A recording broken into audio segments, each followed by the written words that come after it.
दोस्तों, कहानी की शुरुआत होती है एक मैदान जंग से। हमें 6वीं शताब्दी का काल दिखाया जाता है, जहां ताइजोंग की सेना अंसी किले को फतेह करना चाहती है और इन सब का लीडर चीन का एम्परर ताइजोंग है, जो कि अपने ही पड़ोसी देश कोरिया के गोगोरिया साम्राज्य पर हमला कर देता है। ताइजोंग अपने समय का सबसे खतरनाक जाबाज खिलाड़ी था। वहीं दूसरी तरफ कोरिया के गोगोरिया साम्राज्य का जनरल योंग इससे बिना डरे डटकर अपनी सेना के साथ इसकी तरफ बढ़ता है और इसके करीब 1.5 लाख सैनिक भी अपने हथियार लेकर ताइजोंग की सेना पर वार करने आगे बढ़ जाते हैं। इस युद्ध में भले ही ताइजोंग इनका लीडर था, लेकिन वो दूर से ही इस युद्ध को होता हुआ देखता है, क्योंकि वो जानता था कि मेरी सेना दुश्मन को अच्छा सबक सिखाएगी और जीत उसी की होगी। लेकिन कोरियन सेना भी कुछ कम नहीं थी। इनके सैनिक भी काफी ज्यादा तादाद में थे। इसी बीच चीनी सेना अपने छुपे हुए दुश्मनों को सामने ले आती है, जो पीछे से कोरियन सेना पर हमला कर देती है, जिसमें काफी लोग मारे जाते हैं। अब ऐसे मुश्किल वक्त में कोरियन सेना के पास पीछे हटने के अलावा और कोई भी रास्ता नहीं था। इसी बीच हमें एक नया किरदार दिखाया जाता है, जिसका नाम था समूल। ये अपने भाई की मौत से बहुत ज्यादा दुखी था और वो अपने भाई को कंधों पर डालकर यहाँ से चला जाता है। और फिर कहानी घूमती है ताइजोंग पर, जो कि अपने साथियों के साथ अगले प्लान के बारे में डिस्कस कर रहा था। और इसी दौरान उसके कुछ सिपाही एक कोरियाई लड़की को उसके सामने लेकर आते हैं, जिसको इन्होंने बंदी बना लिया था। ये लड़की दोस्तों भविष्य देख सकती थी। ये लड़की चीनी लोगों को गोगुरिया के प्राचीन धनुष को छूने से मना करती है, जो कि महान राजा चोमोंग का था। और ताइजोंग फिर से अपने प्लान को लेकर बातें करना शुरू कर देता है। ये कहते हैं कि हमें गोगुरियो साम्राज्य को अपने कब्जे में करने से पहले अंसी किले को अपना बनाना होगा, क्योंकि ये किला गोगुरियो साम्राज्य का एक अहम हिस्सा था। और फिर ताइजोंग ये बात अच्छे से जानता था कि गोगुरियो के जनरल और अंसी किले के कमांडर के बीच रिश्ते कुछ अच्छे नहीं हैं। इसलिए वो सोचता है कि अंसी किले को जीतना काफी आसान होगा और फिर से जीतने के बाद वो आसानी से गोगुरियो साम्राज्य तक पहुंच जाएगा।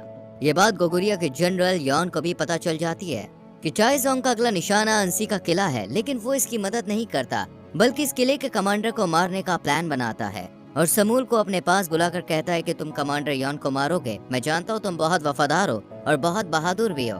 और फिर इसे तलवार देता है। ये सुनकर समूल भी वादा करता है कि मैं आपका ये काम जरूर करूंगा। अगले दिन समूल अपने साथियों के साथ रास्ते में दिखाया जाता है, जहाँ कुछ गाड़ियाँ गड्ढे में फंसी हुई थी, जिन्हें निकालने में समूल इन लोगों की मदद करता है और अंसी के बारे में पूछता है। इस पर एक आदमी कहता है कि मैं कमांडर योंग हूँ। योंग का साथी कहता है कि मैंने सुना है ताइजोंग ने अपने कुछ जासूस भेजे हैं, जो कि हम लोग की भाषा बोल सकते हैं। ये सुनकर समूल के सिपाही अपनी अपनी तलवार निकाल लेते हैं, लेकिन वो मारे जाते हैं और समूल को ये लोग अपने साथ बंदी बनाकर ले जाते हैं। योंग समूल से कहता है कि योन के आदमी मुझे गद्दार मानते हैं, तो तुम मेरे ही फोर्ट्रेस गढ़ में आ गए हो। इस पर समूल कहता है कि दुश्मन मेरे पीछे पड़े हैं, मैं इसे चाहूँ या ना चाहूँ, लेकिन अंसी मेरा घर है। इतने में ही एक आदमी आता है और समूल को बताता है कि तुम उस कबीले के आखिरी सदस्य बचे हो। जब समूल अकेला होता है, वो अपनी तलवार निकाल कर देखने लगता है, जिससे उसे योंग को मारना था। योंग का पीछा करते हुए समूल छुपकर उस घर में देखता है कि योंग एक गरीब से घर में एक न्यूबॉर्न बेबी को गोद में लेकर उसका नाम रख रहा था। इस पर ये औरत भी उसे शुक्रिया बोलती है। ये सब देखकर समूल को एहसास होता है कि योंग अपने लोगों को काफी ध्यान रखता है और लोग भी इससे खूब प्यार करते हैं। अगले दिन योंग को कुछ लोगों के साथ मिलकर रस्सी खींचते हुए दिखाया जाता है और तभी कुछ देर में सायरन बजने लगता है। और जब ये सब लोग वहाँ जाकर देखते हैं तो वहाँ कुछ सोल्जर्स होते हैं, जो कि इनकी फिराक में यहाँ आए थे ताकि अपने मकसद में कामयाब हो सके। ये देखकर योंग कहता है कि जरूर ताइजोंग भी हमारे आसपास ही होगा और जल्द ही हमारे किले पर हमला होने वाला है। इसलिए योंग सबको जंग की तैयारी करने के लिए कहता है। युद्ध में उतरने से पहले योंग समूल के हाथ में अपनी कतार देता है और कहता है कि तुम मेरी बियर्ड काट दो। समूल सोचता है कि योंग को मारने का इससे अच्छा मौका तो कोई भी नहीं होगा, लेकिन वो चाह कर भी ऐसा कर नहीं पाता। समूल के हाथ कांपने लगते हैं, जिसे देखकर योंग समझ जाता है कि समूल यहाँ योन के कहने पर उसे मारने आया है। योंग समूल से कहता है कि अगर तुम मुझे मारना चाहते हो तो तुम्हें इसका एक मौका और मिलेगा। और ये सब जंग के लिए निकल जाते हैं। सामने से ताइजोंग की सेना भी इनका मुकाबला करने के लिए आ जाती है, जिनकी तादाद दोस्तों बहुत ज्यादा थी। ये देखकर योंग अपने साथियों की हिम्मत को बढ़ाते हुए कहता है कि तुम लोग अगर किले को बचाना चाहते हो तो तुम्हें इस जंग को जीतना ही होगा। और फिर शुरू होता है दोस्तों युद्ध, जहाँ चीनी सिपाही किले की दीवार तोड़ने के लिए बड़े बड़े पत्थर फेंकना शुरू कर देते हैं। अब चूंकि किले की दीवार काफी मजबूती से बनी हुई थी, इसलिए ये कड़ी मेहनत के बाद भी इसे तोड़ नहीं पाते। इसलिए ये लोग इस पर हमला करते हुए किले की तरफ आगे बढ़ जाते हैं। इन चीनी सिपाहियों को रोकने के लिए अंसी के सिपाही तीरंदाजी करना शुरू कर देते हैं, जिसमें काफी सिपाही मारे जाते हैं। ये देखकर चीनी सेना बड़ी सी लकड़ी की मदद से किले का लकड़ी का बना बड़ा सा दरवाजा तोड़ देती है और अंदर घुस जाती है। लेकिन अंदर पहुंचते ही ये चीनी सेना अंसी के सिपाहियों के बिछे हुए जाल में फंस जाती है। अंसी के लोग पहले से इन्हें फंसाने का जाल बिछा चुके थे, जिसमें फंसकर ताइजोंग के बहुत सारे सिपाही अपनी अपनी जान गंवा देते हैं। जब ताइजोंग को इस बात का पता चलता है तो अपने बचे हुए सिपाहियों को पीछे हटने का हुक्म देता है और किले से कुछ देर के लिए ही सही लेकिन परेशानी टल जाती है। इस खुशी में अंसी के सभी लोग रात में जश्न मनाते हैं। इसी रात समूल भी अपना वादा पूरा करने के लिए योंग के पास पहुंच जाता है और अपनी तलवार योंग की गर्दन पर रख देता है और पूछता है कि तुमने गोगुरिया के जंगलों की बात क्यों नहीं मानी। इस पर योंग कहता है कि मेरा ये फर्ज बनता है कि मैं अंसी के किले की रक्षा करूं। अगर मैं ज्यादा सिपाही वहां भेज देता तो फिर किले की रक्षा कर पाना नामुमकिन हो जाता और गोगुरिया समाज के लिए ये किसी खतरे से कम नहीं था। रात को फिर से खतरे का सायरन बजना शुरू हो जाता है क्योंकि ताइजोंग की सेना ने इन पर चढ़ाई कर दी थी।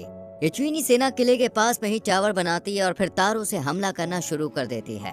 ये देखकर योंग अपने सिपाहियों को मिट्टी के तेल के गोले बनाने का ऑर्डर देता है, जिनसे योंग चीनी सिपाहियों के साथ साथ इनके टावर को भी चलाकर राख कर देगा।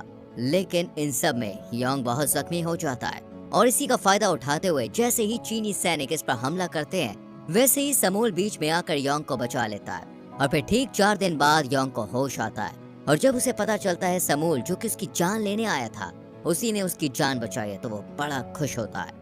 वहीं दूसरी तरफ ताइजोंग काफी गुस्से में था क्योंकि उसने बहुत सी जंग जीती तो थी लेकिन इस किले पर अपना कब्जा जमाना बहुत मुश्किल हो रहा था। इसलिए ताइजोंग उस कोरियन भविष्य बताने वाली लड़की को अपने पास बुलाता है और उसके जरिए योंग के पास एक मैसेज भेजता है कि वो आखिरी हमला करने से पहले चाहता है कि तुम सरेंडर कर दो।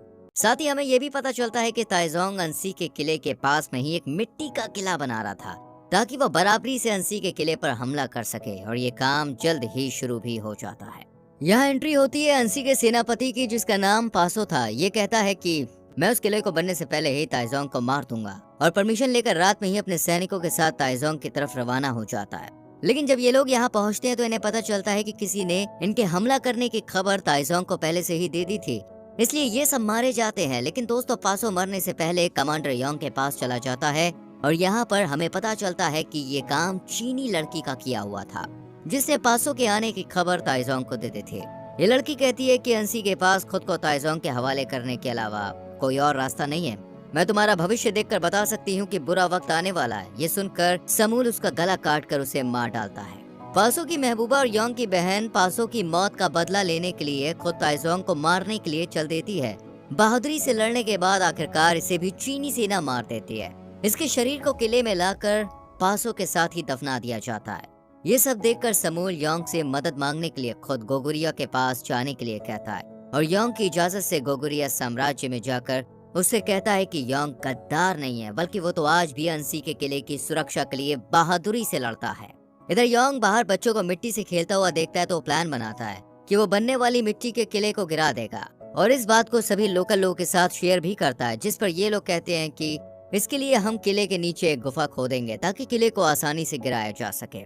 साथ ही योंग से कहता है कि जब तक हम गुफा का काम पूरा न कर ले तब तक आप भी उन्हें किला बनाने दीजिए। और कुछ दिन बाद गुफा का काम पूरा हो जाता है और अब ये लोग प्लान बनाते हैं कि जब चीनी सिपाही किले में होंगे तब वो लोग गुफा में मौजूद खंभों में आग लगाकर उसे गिरा देंगे। लेकिन बदकिस्मती से बारिश हो जाती है और गुफा में पानी भर जाता है, इसलिए ये लकड़ी के खंभे गीले होने की वजह से जल नहीं पाते। ये देखकर लोग फैसला करते हैं कि वो इन खंभों को कुल्हाड़ी से काटेंगे और अपने जीवन को अंसी के नाम पर खत्म कर देंगे।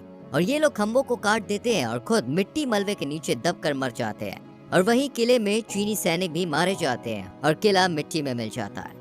ये मौका देखते ही योंग और उसके सैनिक चीनी सेना पर हमला बोल देते हैं। योंग कहता है कि जब तक हम मर नहीं जाते तब तक हम ये लड़ाई लड़ेंगे और दिन रात ये लड़ाई होती रहती है। और इसी बीच योंग अपने एक आदमी से कहता है कि जाओ मेरे लिए जुमोक का प्राचीन धनुष लेके आओ और फिर प्रार्थना करते हुए इस धनुष से ताइजोंग की तरफ निशाना लगाता है और ये निशाना लगता है ताइजोंग की आंख में, जिससे ताइजोंग बुरी तरह से जख्मी हो जाता है। लेकिन ताइजोंग की सेना लगातार आगे बढ़ती रहती है। इधर अब समूल भी गोगुरिया साम्राज्य के साथ यहाँ योंग की मदद के लिए आ जाता है और ये सब मिलकर चीनी सैनिकों को घेर लेते हैं। ये सब देखकर ताइजोंग के काफी सिपाही मारे जाते हैं और आखिर में ताइजोंग भी हार मान लेता है और अंसी के लोग जश्न मनाते हैं। इसी बीच समूल और योंग भी एक दूसरे के गले लग जाते हैं और थोड़े समय बाद ताइजोंग सही हो जाता है, लेकिन फिर उसकी मौत हो जाती है और अंसी का किला और यहाँ के लोग आजादी से रहते हैं। और यहीं पर दोस्तों कहानी खत्म हो